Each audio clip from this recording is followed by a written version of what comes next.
pour les acteurs de la presse en ligne, dans la mesure où nous considérons ces acteurs-là comme des défenseurs aussi des droits humains, par le travail qu'ils font, assurer le droit à l'information. Et si ces acteurs veulent aller plus loin, veulent travailler sur la thématique des droits de l'homme, sur des problématiques liées aux droits de l'homme, ce seraient des défenseurs qui vont s'inscrire à fond sur la thématique des droits humains. Donc, déjà, concernant la loi de protection, la loi elle existe. La Côte d'Ivoire est le premier pays africain qui a adopté la loi de protection des défenseurs avec son décret d'application. Mais aujourd'hui, le défi est que sur le terrain d'effectivité pose un problème. C'est vrai qu'il y a des efforts qui ont été déjà faits et au regard de la loi, il y a des violations des droits des défenseurs auxquelles on n'assiste plus, mais les violations se font de façon subtile et puis il y a des défenseurs qui travaillent sur des questions, des problématiques sensibles, des thématiques sensibles qui continuent de faire face à des menaces. Et donc, ce que nous avons initié, c'est des actions de plaidoyer pour mettre en place un mécanisme de protection des défenseurs des droits humains qui va aider à l'effectivité, à la mise en œuvre effective de la loi. Et cette action de plaidoyer, nous sommes en train de la mener en partenariat avec le Conseil national des droits de l'homme et avec l'appui technique et financier de nos partenaires qu'on appelle International Service for Human Rights. Et donc, voici un peu ce que je voulais dire en ce qui nous concerne au niveau de la CIDH.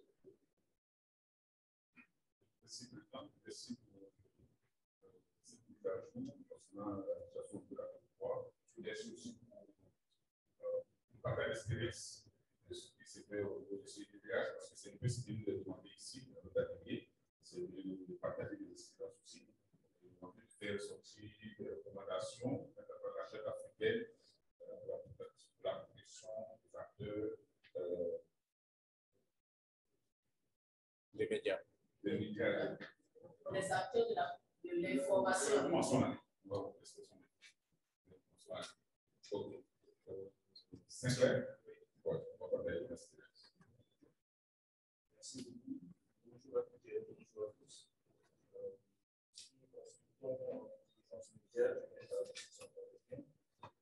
Il y a un média qui s'appelle aussi CA, parce que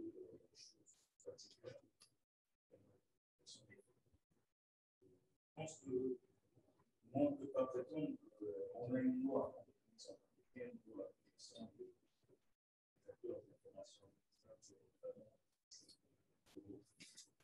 À niveau ici, c'est vraiment important, nous sommes elle veut protéger et la loi 22 février 2005 avec l'ordonnance 5 de la communication numérique.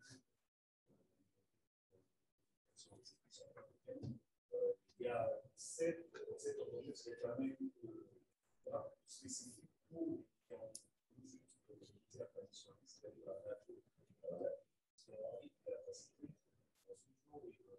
la nouvelle loi qui ont cet aspect.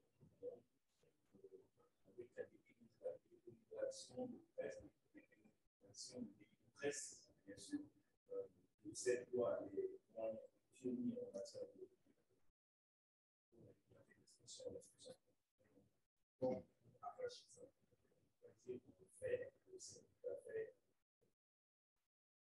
À ce jour, depuis 2016, le président de la place, on va dire que l'État a été pour les journalistes qui actuellement vous arrêtent parce que le problème est pénal.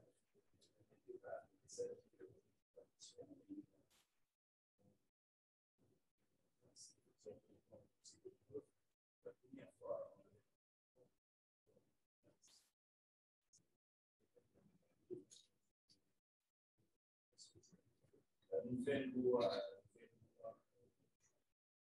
comité de vente décembre 2030.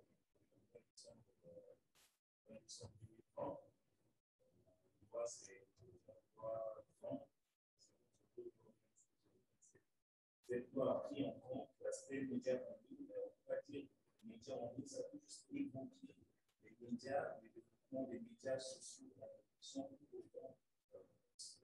faire ressortir des articles pratiques peuvent pousser ou même c'est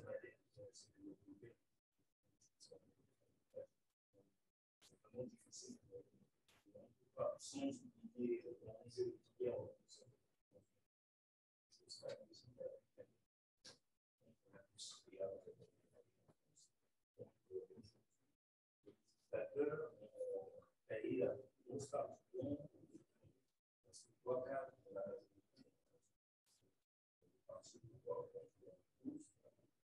on se diffuse rien que le fait d'aujourd'hui on diffuse une information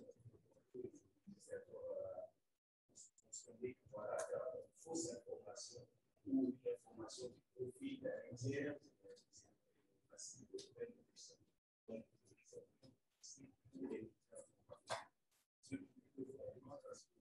ceux qui les informent sont tous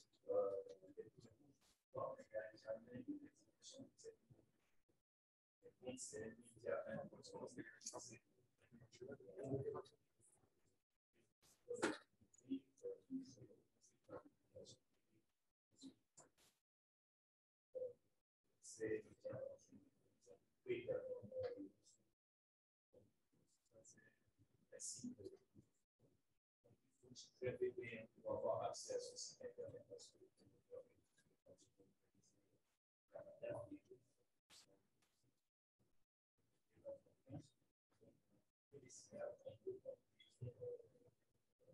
c'est possible de passer du site internet et de se former ça de la documentation pas les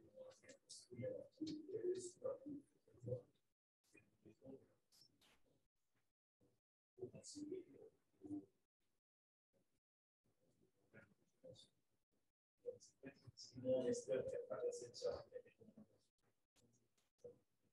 sinon c'est pas façon j'aimerais bien faire notre concept de la loi pour aider fatigué je pense que la conversation c'est qui va se faire de prière ici à ce monde de la flexibilité.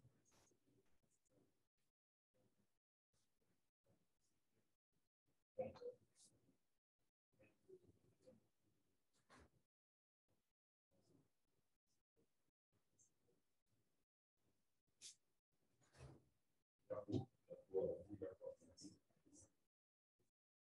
nous continuons toujours parce qu'il y a un communicateur activiste. Il n'est pas connecté. Donc, on a partageons encore l'expérience aussi avec un canadique Sapporo. Il n'est pas là. On va partager le micro à partir des autres présents. On peut partager l'expérience avec vous. Merci. Je vais juste signaler que ça va soutenir la protection juridique des acteurs de l'information en ligne. Je vous dis que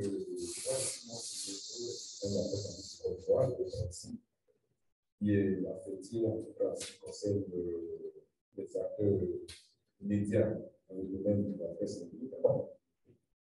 Et à notre niveau, nous sommes au premier chef concernés par la loi sur la cybercriminalité qui prend en compte, comme je l'ai dit, le volet public de la presse en ligne.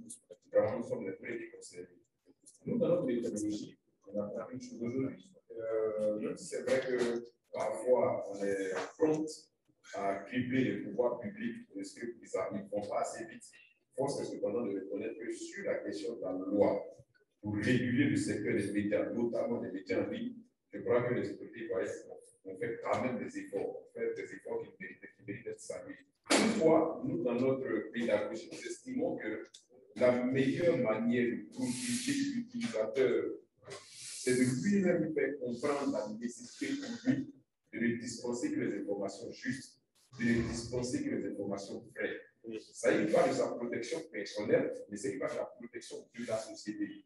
C'est pourquoi à notre niveau, nous avons estimé que l'une des choses qui était primordiale de faire, c'est d'informer les acteurs des médias numériques sur la loi qui a été prise et qui les concerne. Et donc, nous avons lancé une campagne d'information au niveau vraiment des différents médias, de tous ceux-là qui sont nos membres, mais en dehors de nos membres aussi, qui travaillent sur le numérique et qui contribuent à donner des informations.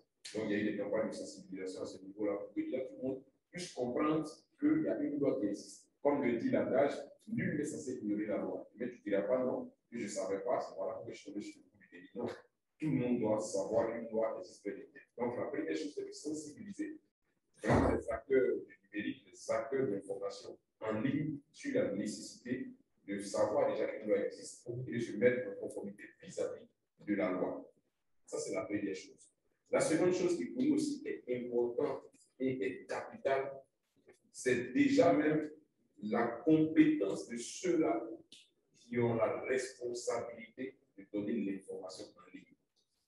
C'est important et c'est capital. Est-ce que tout le monde peut se permettre de donner l'information en ligne comme il se doit? Non, je ne pense pas. Il y a des professionnels de l'information qui ont cette responsabilité de donner l'information en ligne. Vous savez, je vais vous raconter une petite anecdote pour que je comprenne la portée de ce que je suis en train de dire. Nous sommes en Côte d'Ivoire et il y a quelques années de cela, un artiste que tout le monde connaît ici, personnel, Didier Arafat, décède. Déjà, quand Didier Arafat décède et qu'on est à l'étape de l'organisation de cet obsèque, les messages passent sur les réseaux sociaux partout. On a des SMS, on a des WhatsApp, on a des messages sur le Facebook. Ils disent que les obsèques-là seront des obsèques à haut risque parce qu'il y aura de graves troubles, des violences. Et on a vu ce jour-là pour la première fois de mon vivant, de ma connaissance. En tout cas, c'est vrai que je ne suis pas très jeune, je suis aussi très vieux, mais en tout cas, de mon âge, c'est la première fois de ma vie que j'ai vu qu'au plateau, un jour ouvrable, toute la quasi de l'entreprise, on disait de ne pas travailler. Toutes les entreprises ont fermé parce que tout le monde était sous l'effet de cette psychose qui a été créée par cette information qui a été distillée. Les gens, toutes les banques ont fermé et toutes les choses. Le plateau, c'est la commune dans laquelle nous sommes. Ce n'était pas un jour férié, un jour ouvré. Vendredi, personne n'a travaillé. Parce que personne ne veut être victime de l'acte de violence. Si on s'en était arrêté là, il n'y a pas de problème. Mais on poursuit, on fait les hôtels d'Idi Arafat. Idi Arafat est éliminé. Et sur les mêmes réseaux sociaux, l'information part que ce n'est pas lui. Que c'est un corps maquillé qui a été. Et la tombe a été profanée. Les gens sont allés déterrer le corps. Vous avez vu les images de réseaux sociaux partout. On a vu les actes de violence qu'on suit.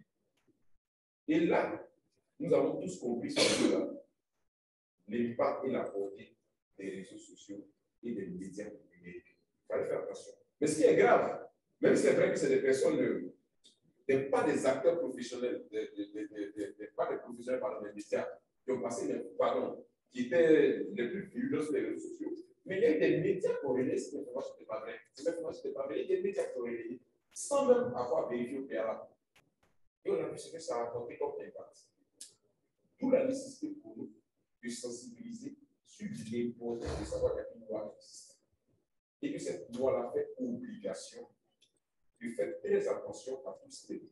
Comme le dit la loi elle-même, c'est une loi qui va à l'encontre de tout ce qui est fausse information.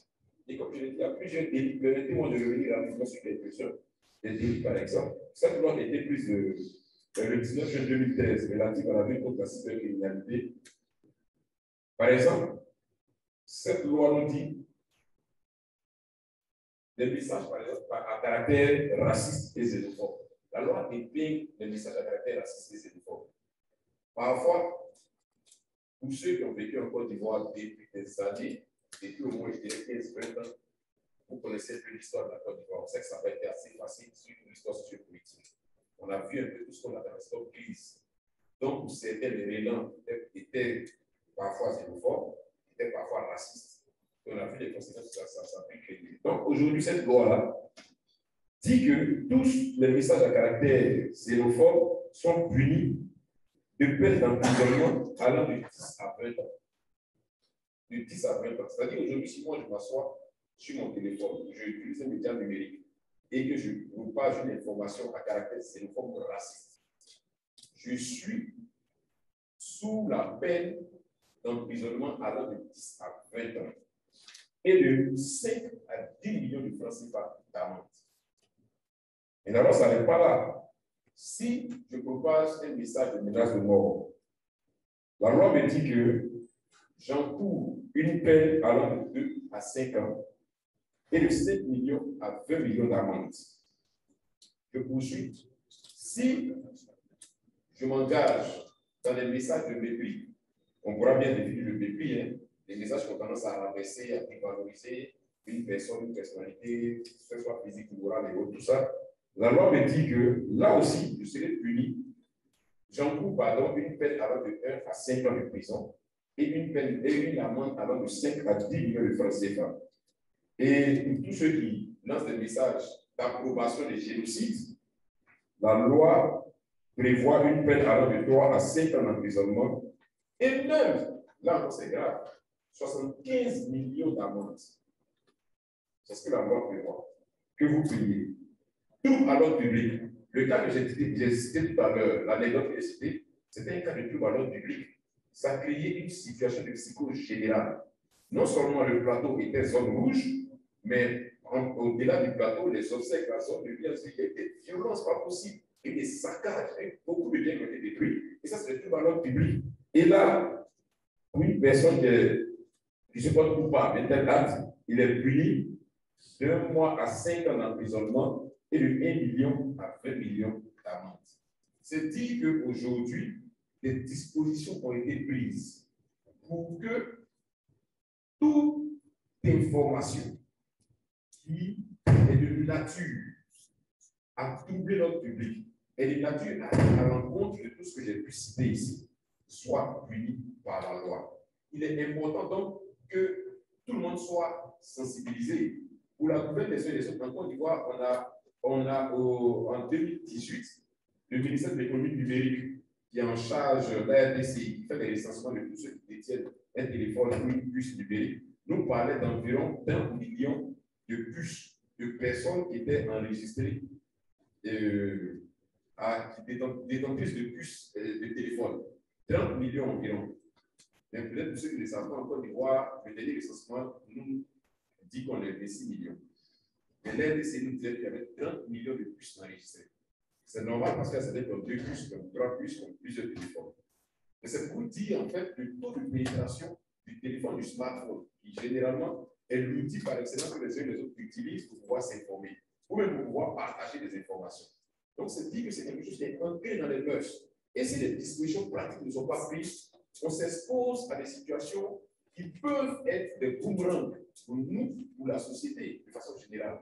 C'est pourquoi, au niveau, par exemple, du répressif, on a pris sous la responsabilité de mettre en place ce qu'on appelle l'OMETS, qui est un observatoire, qui a un observatoire d'autorégulation, qui a pour, ok, d'accord, je viens, qui a pour rôle de pouvoir interpeller au niveau même de ceux-là qui sont les acteurs des médias en ligne, sur leurs responsabilités, les interpeller sur les informations qui ne sont pas vraies, sur la nécessité de rester dans les proportions et les limites de la loi.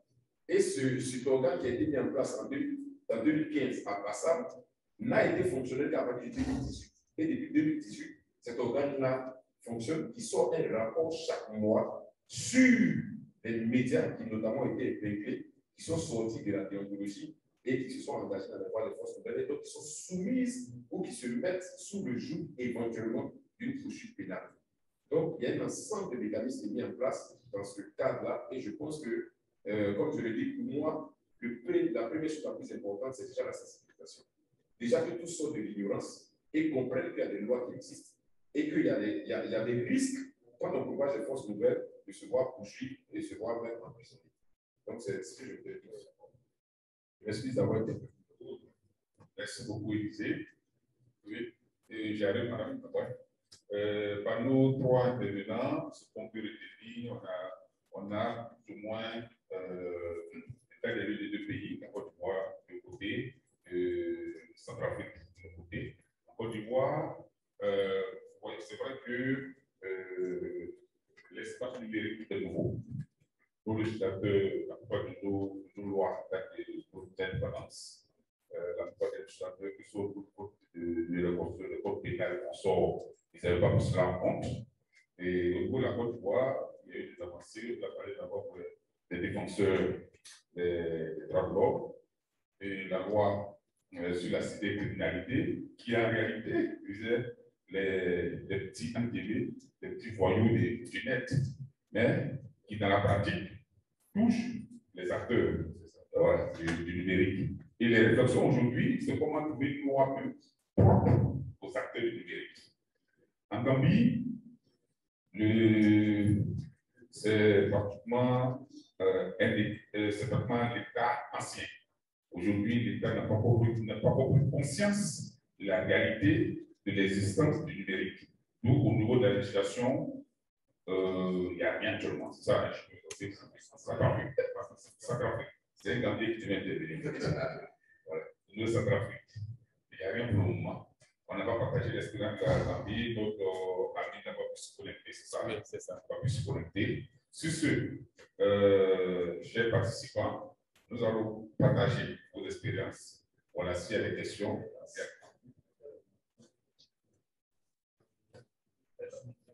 Ok. Je pense que par rapport à la loi de la RCA, il y a l'article 191 de la loi 3027. Cet article, on peut dire que cette loi, c'est beaucoup plus une loi avec des instruments de répression que des instruments de protection. Soyez convient d'appeler le caractère politique de protecteur des minorités. L'instrument relève de leur disposition. Et comme je pourrais citer ici un article, le législateur, moi j'ai dit, on peut juste faciliter la tâche au pouvoir, parce qu'il y a ce qu'on appelle la sanction trouble à la paix publique est constitutive d'infraction, la publication, la diffusion ou la reproduction par voie de presse, que ce soit Internet, de fausses nouvelles, de pièces fabriquées, falsifiées, mensongèrement attribuées à des tiers et qui aura troublé la paix publique.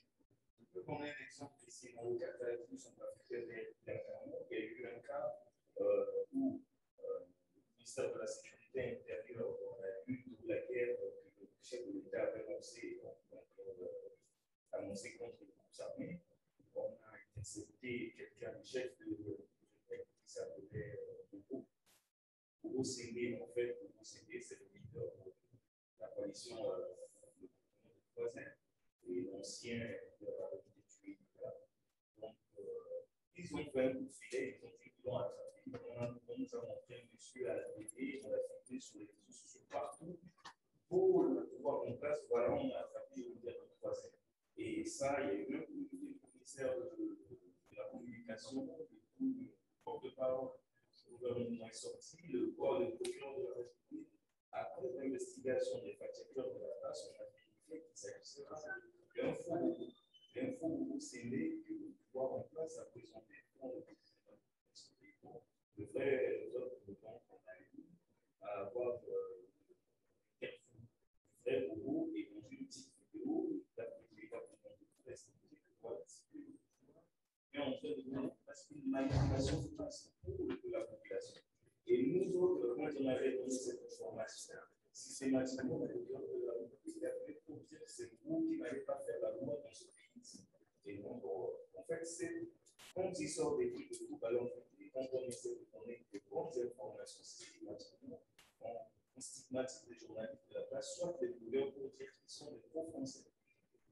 S'ils ne sont pas des faux français, ils sont des ennemis de la paix, et pour une communication ennemie de la paix, je pense qu'on est actuellement, c'est ça qu'on utilise pour attaquer les journalistes indépendants et tout. En place, on fait une stratégie pour effectuer des blogueurs. Et je pense dans ce sens, il y avait une association des blogueurs avec Osmond Soukouré qui a tellement milité à travers la sensibilisation de masse pour les acteurs d'une communication responsable sur les réseaux sociaux. Aujourd'hui, le taux de pénétration d'Internet, c'est 14%. Publié sur les réseaux sociaux, Facebook, on a montré 240 000 personnes africaines, 20 000 sur Twitter.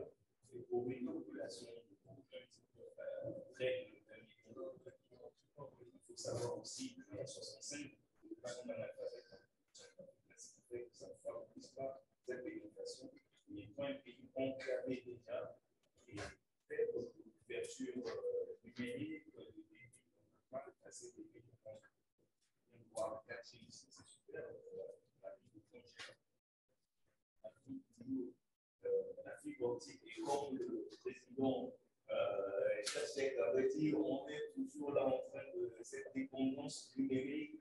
Voilà, on attend la fibre optique pour se désengager numériquement. C'est pas évident. Donc, je pense qu'il y a beaucoup de clauses des sanctions que le législateur a essayé de faciliter ça, mais les associations des OPR, l'association des professionnels des médias, sont en train de batailler pour qu'il y ait une rélecture. Je pense que dernièrement, on a envoyé cette loi, qu'il y ait une rélecture de ces développés. C'est la ligne,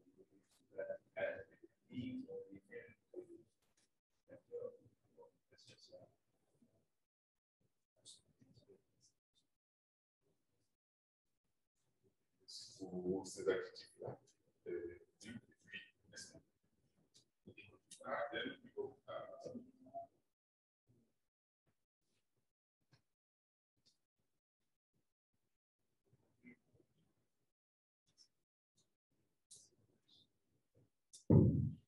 Bonsoir, merci de m'avoir donné la parole parce que moi j'ai un gros souci. Moi je m'appelle Ramapadéo, je suis du Mali.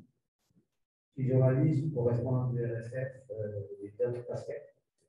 Et c'est pas mal de formation. Alors moi j'ai un gros souci, c'est d'abord on parle de protection juridique des acteurs de l'information en ligne et je pense que vous n'êtes pas sans avoir remarqué que nous avons quasiment parlé que de répression des problèmes. Et c'est madame qui a parlé de défenseurs de droit.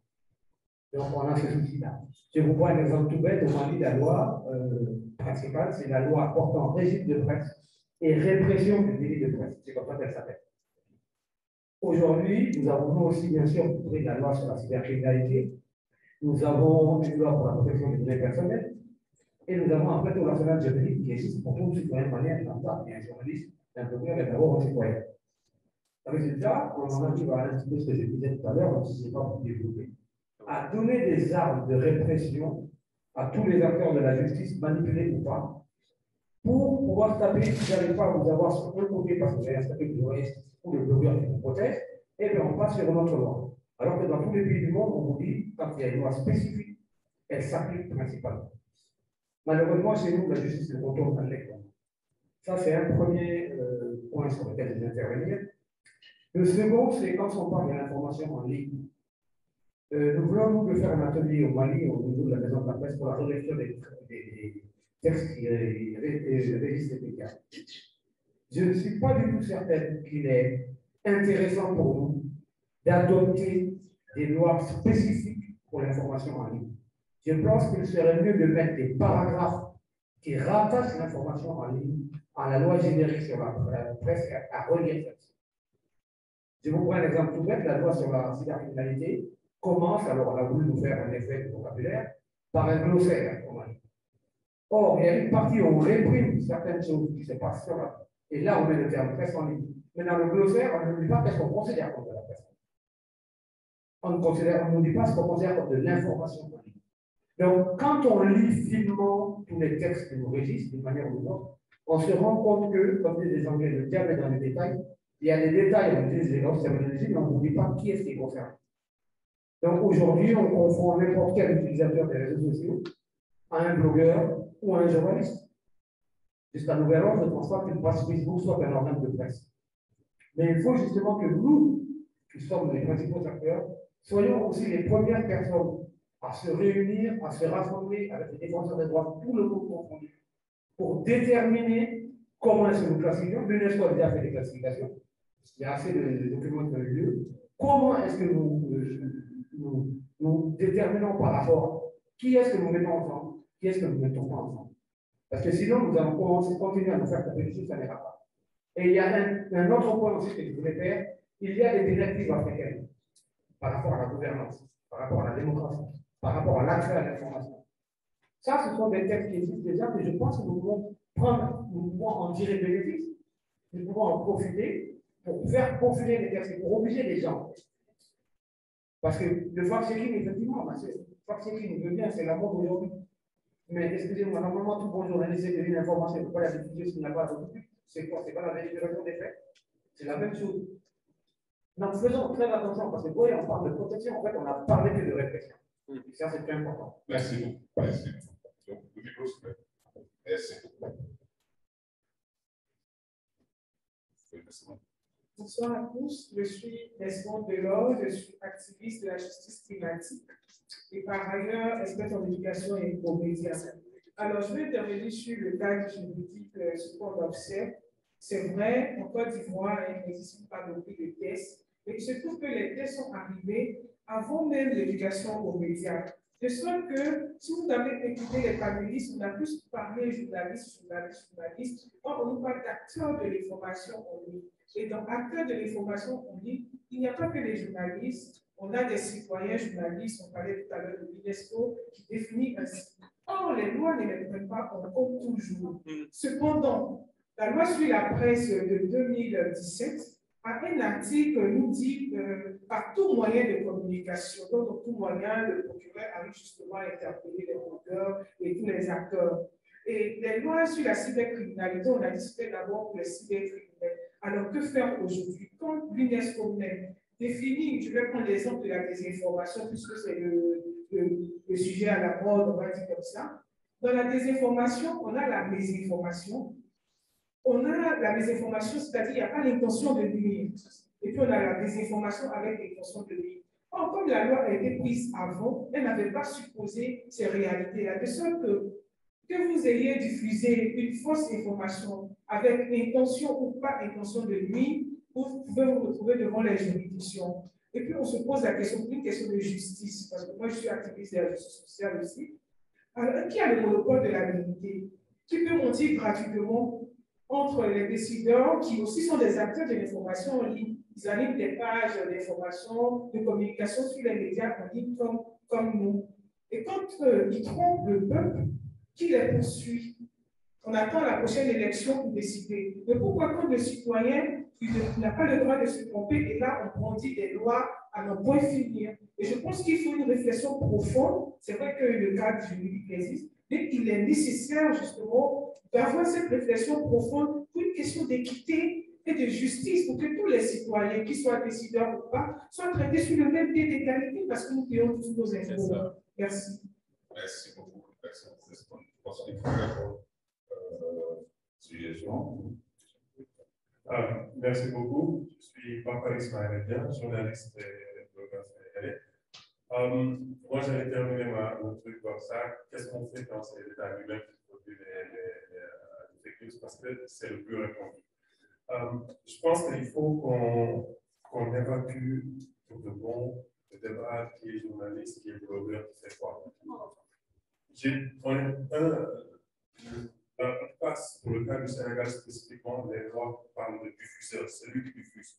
Que je sois journaliste, qu'il est fait sur son propre compte Facebook, sur son propre compte Twitter, ça reste la même chose, c'est le diffuseur.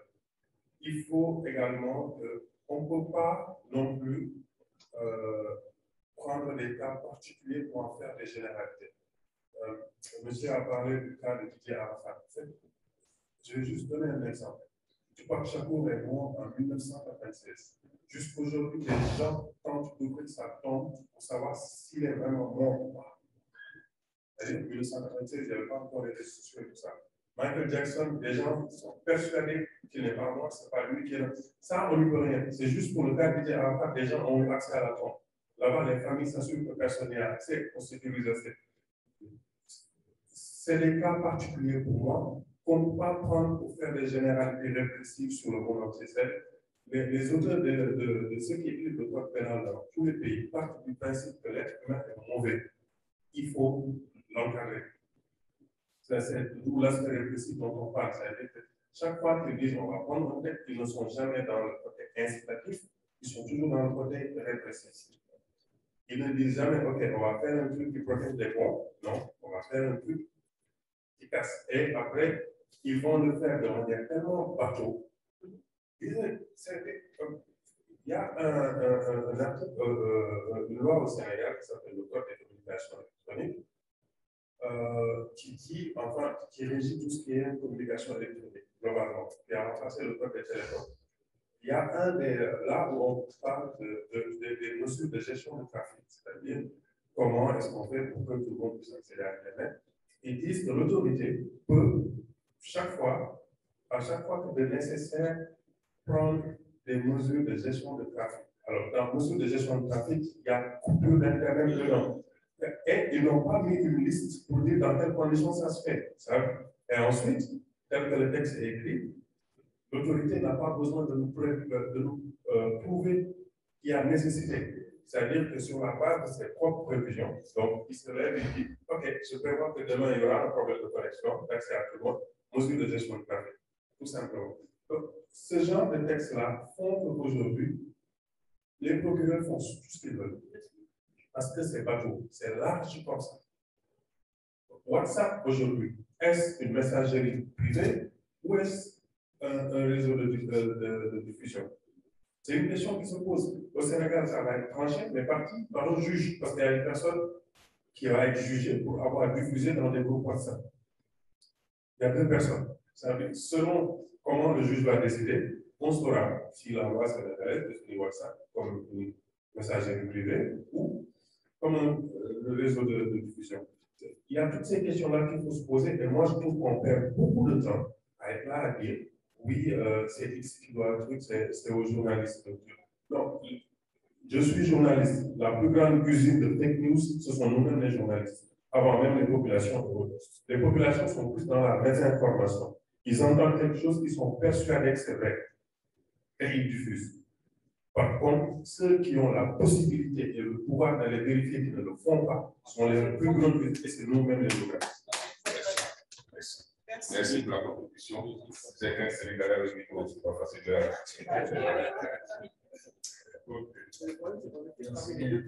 Je suis touriste maintenant, je suis de la société ivoirienne.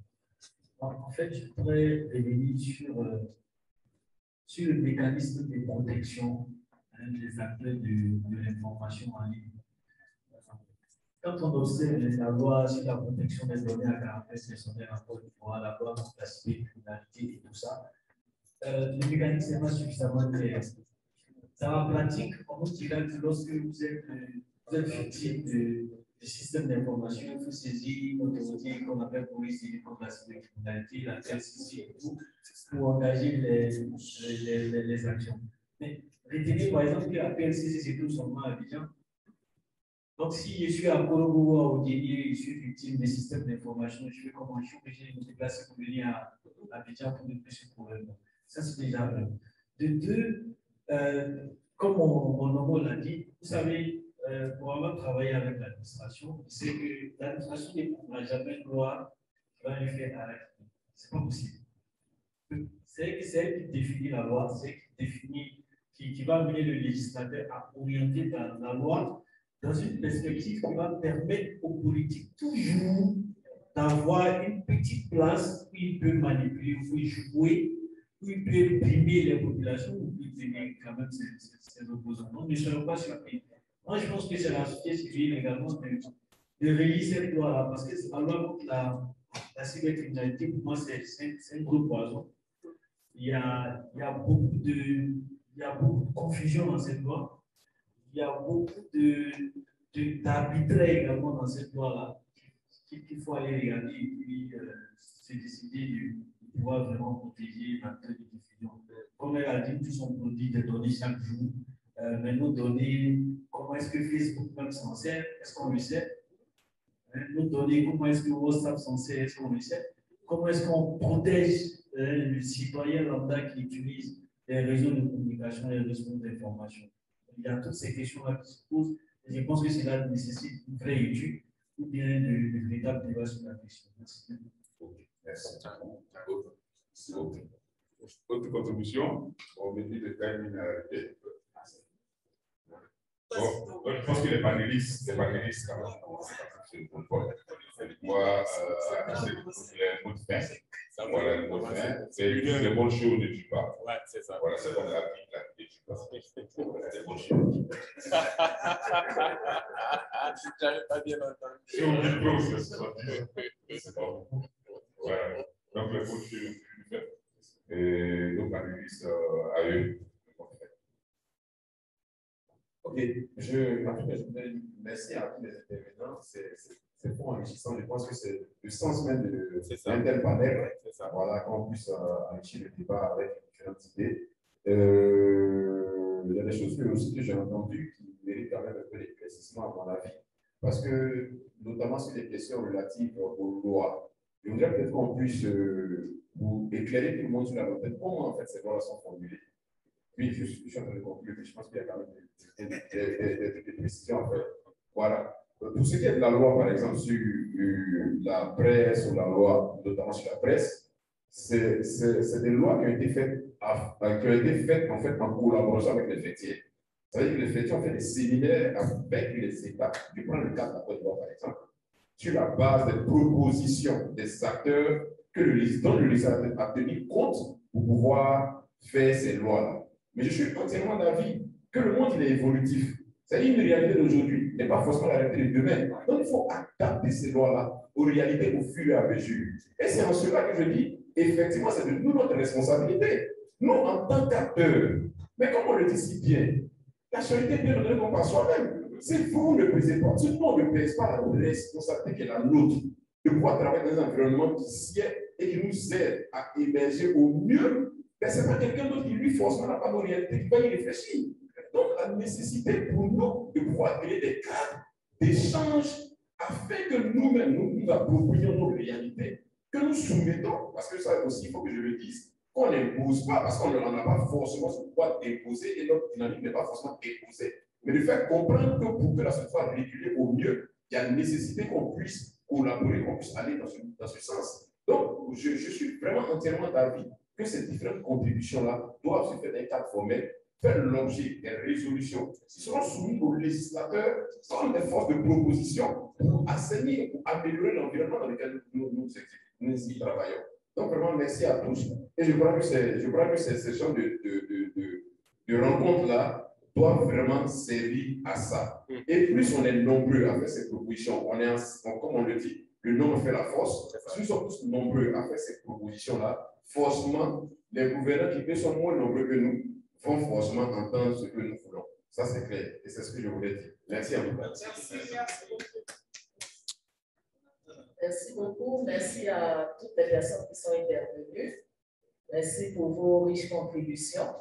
Et ce que je voulais dire à la suite des interventions, c'est qu'on note tous qu'il y a déjà des lois qui existent et qui accordent une protection juridique pour les acteurs de l'information en ligne, mais aussi pour les défenseurs.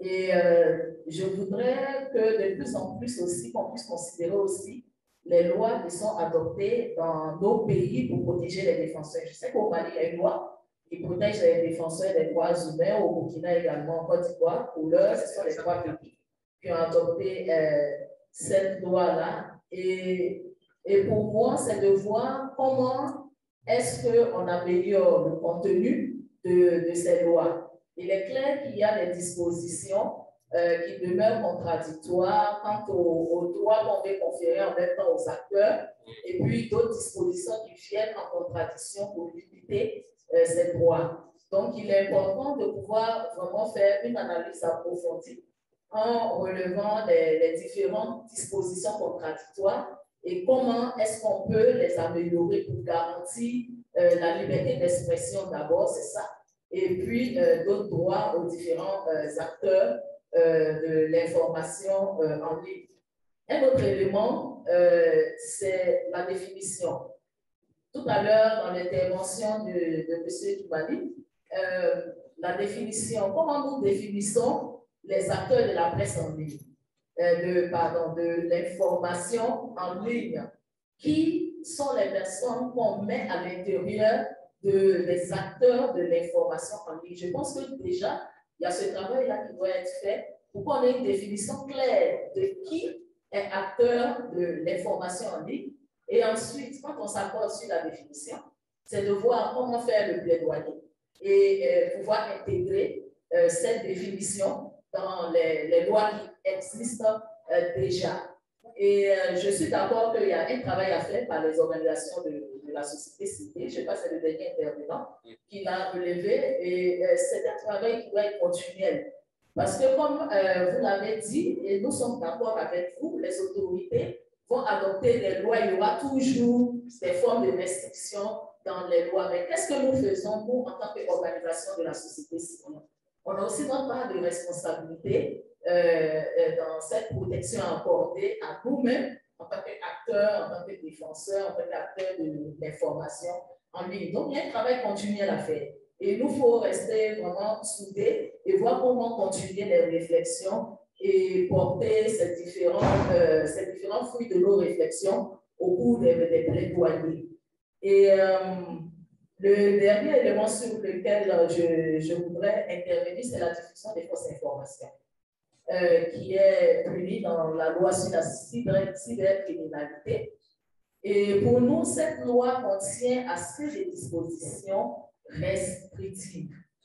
Et je me dis, quand je regarde, c'est vrai que les acteurs peuvent être professionnels, mais les autorités, c'est eux qui jugent si l'information est vraie ou fausse. On a déjà eu des journalistes dont les cas ont été traités par la coalition qui avaient diffusé des informations relatives au cas de personnes infectées de Covid à la MACA. Et on a dit que les autorités ont dit que c'était des fausses informations. Or, les journalistes ont pris la peine de vérifier ces informations avant de les diffuser. Mais après, ils ont été condamnés. Bon, il y a une amende qui a été infligée, une amende de 2 500 000 francs pour chacun, mais l'amende, elle est là encore. Hein. Mais ces journalistes-là, après, nous ont rapporté que les informations qu'ils avaient communiquées ont été relayées par la presse internationale. Et après, les autorités eux-mêmes, le temps est passé, quelques jours sont passés, les semaines sont passées, puis les autorités ont reconnu que les informations étaient vraies. Donc, pour dire que quand on parle de fausses informations, diffusion de fausses informations, c'est aux autorités de juger. Est-ce qu'on ne pourrait pas utiliser cette disposition-là pour limiter aussi la liberté d'expression pour les acteurs de l'information? Donc, voici un peu ce que je peux dire. Merci. Apparemment, vous avez eu une heure pas suffisante. Parce que pour un modifier, on me donne beaucoup de c'est ça. J'espère que ça va parler. Non, moi, je vais être un peu plus court. On espère. Je vais être plus court que ça. Je pense que le doyen a réglé plusieurs aspects. Et le fait que les décideurs qui pensent avec ces lois, ils vont se protéger, alors qu'eux-mêmes, ils sont des acteurs de fausses informations, ces fausses informations. Et ça n'amène à aucun moment le procureur de la République va avoir appelé à leur moment, exactement d'autres lois proposées, voilà, tout entrave à la progression des groupes armés, des forces de l'ordre, de la RAPI et autres, en sanction systématiquement des journalistes. Et ça, c'est parce que les journalistes savaient dénoncer le fait que le gouvernement a dit qu'une ville n'était pas du tout prise, ils savaient qu'il avait été prise par les groupes armés. Et les journalistes sont appelés à donner la bonne information à la population. Ils ont inséré systématiquement dans la loi pour mettre le nom, voilà, c'est la souveraineté. C'est que ça, en matière de guerre, il y a la défense de l'élection. 30% de désinformation, 30% de propagande d'information de guerre, mais il faudrait quand même que les législateurs essaient de faire la part des choses. Parce qu'aujourd'hui, notre rôle, nous autres acteurs, c'est l'éducation médias. Je pense que c'est plus important parce que même ceux qui sont au niveau de l'organe de régulation ne maîtrisent pas encore ce que c'est que le numérique. Ils ne maîtrisent pas le numérique. Et quand on essaie de ramener cet élément, on nous écarte au moment de voilà, la rédaction de ces lois, on nous a écarté sur ça, mais malheureusement, on a dit bon, malheureusement, il faudrait renvoyer encore ces lois parce qu'il faudrait qu'il y ait une rélecture et comme tous les autres acteurs, parce qu'il y a des journalistes citoyens qu'on rappelle aujourd'hui, il y a des conseillers à la présidence qui donnent des informations erronées, mais qui sont toujours en cause. Ils sont payés. Donc, voilà. Ils appellent ça de la propagande.